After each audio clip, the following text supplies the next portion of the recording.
We are currently in the beautiful city of Stavelot in the southeast of Belgium, and behind me is an abbey, and in the basement of that abbey are dozens of legendary historic race cars. Let's go and take a look.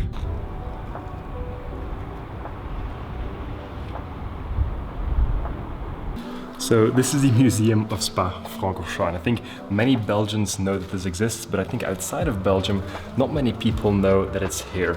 It's beneath a very old abbey and it's filled with classic race cars. So let me show you around and we'll take a look. Right around the corner of the entrance is actually this beautiful Toyota A86 that took part in the 24 Hours of Spa. It's a really cool car. And it's cool to know that this car has some local history here. If we go around the back here, we can see the side as well, and it has a pretty nice Fina livery as well.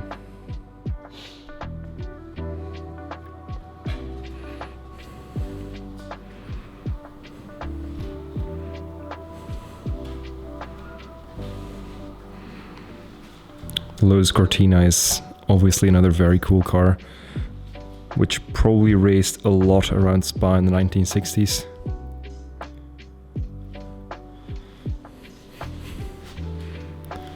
And then moving on a bit further is the Belga Ford Capri.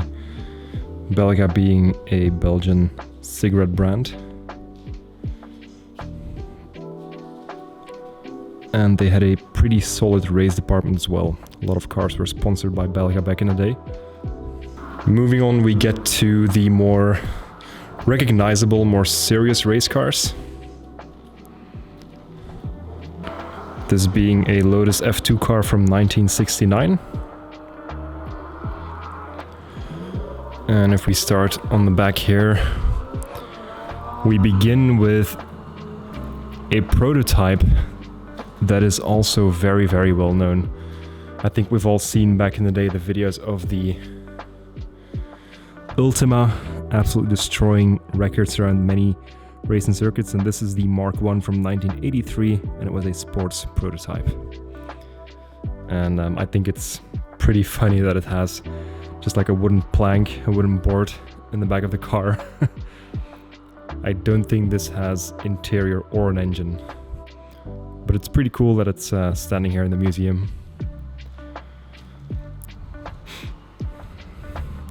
Ford Mustang GT3 race car. This is a massive car, to be honest. It's absolutely massive.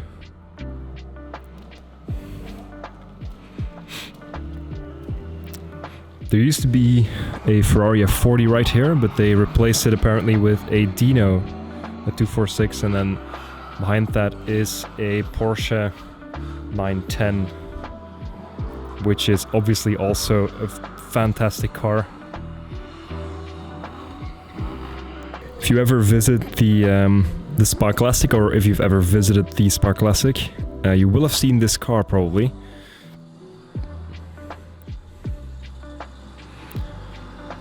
It often races here at Spa. And it's a pretty beautiful livery, to be honest. And then this is pretty cool as well. It's a Ferrari F1 car. I think it's based on the 641 maybe, but it is a 2/3 scale.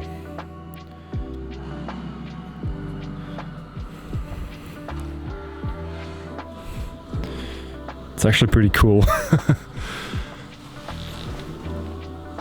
It's also pretty well made. It looks very, very solid, very decent. And this is like a whole row of Formula cars here with also an F5000 car. I saw these once at Goodwood on the members meeting. It was snowing back then, it was a pretty special sight. But there's one on permanent display here in the Museum of Spa.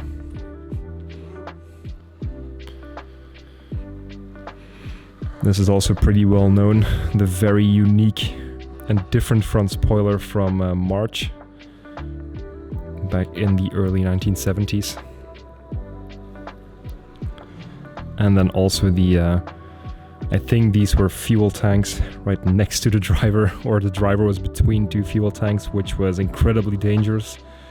But yeah, This is from a time when racing was dangerous and sex was safe.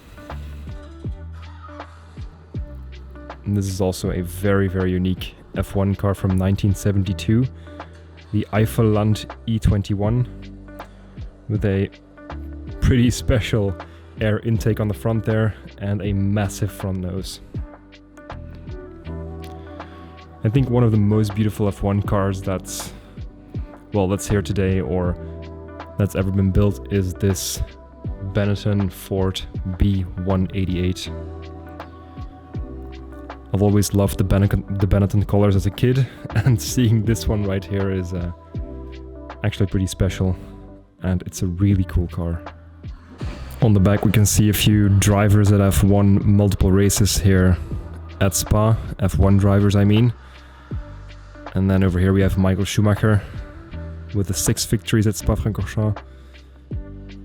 When you're standing in front of this car, it actually looks like the front wheels or the front axle width is actually wider than the rear axle width.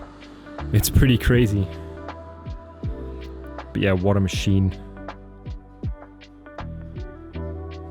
What a machine. This stunning Warsteiner Aros A3 is also a car which raced a lot at the Spa 6 Hours historic F1 race.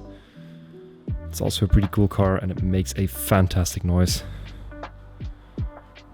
Aros F1 cars are actually pretty special and pretty cool because back in the day they weren't extremely successful, but these days in historic racing these cars are hard to beat and they are very, very quick and they win a lot of races.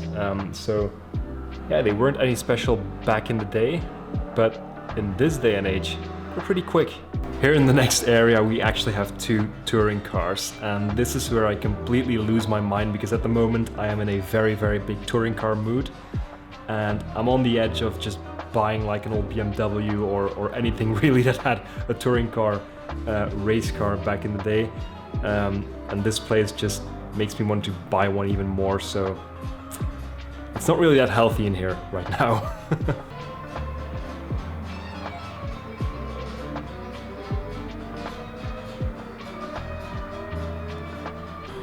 The first one here is a Honda Accord from 1997. It's got a 2-liter 4-cylinder engine and 16 valves. And I think it's really cool, like, again, Stella Artois Belgian brand, so very strong local history here. And then the typical touring car stance with the wheels very much into the wheel arches. Steering wheel on the right and obviously a 4-door. This is a really cool car, and then right next to it we have the Opel Vectra from 1996. This was a pro car. Also a 2-liter engine, and took part in the 1997 and 1996 24 Hours of Spa. Again with the wheel arches very much, or with the wheels very much into the wheel arches. A 4-door. It's a pretty cool car, and the cool thing is you can buy these. You can buy both an Accord or a Vectra, or like BMWs for quite cheap. You can turn them into these touring cars as a very fun and cool project. So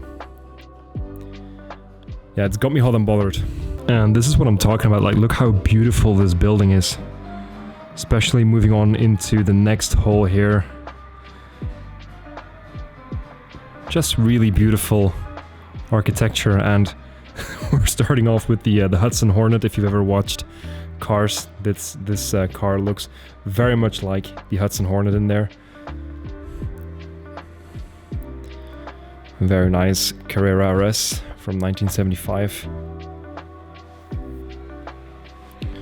But I think the coolest car here is a BMW E30 with a lease plan livery, and this is a very, very, very special and very cool livery.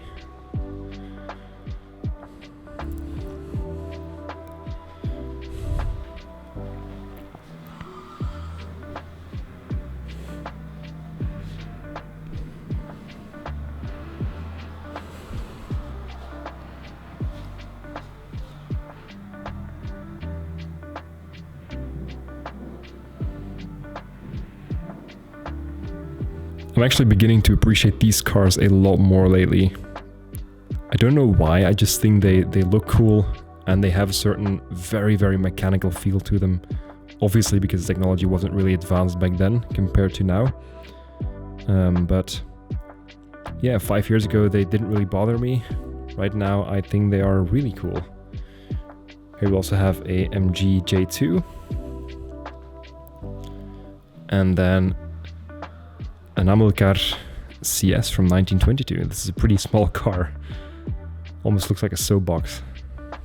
This looks maybe a little bit ridiculous, but at the same time, I think it's extremely fun to race around with on a track day or something like that.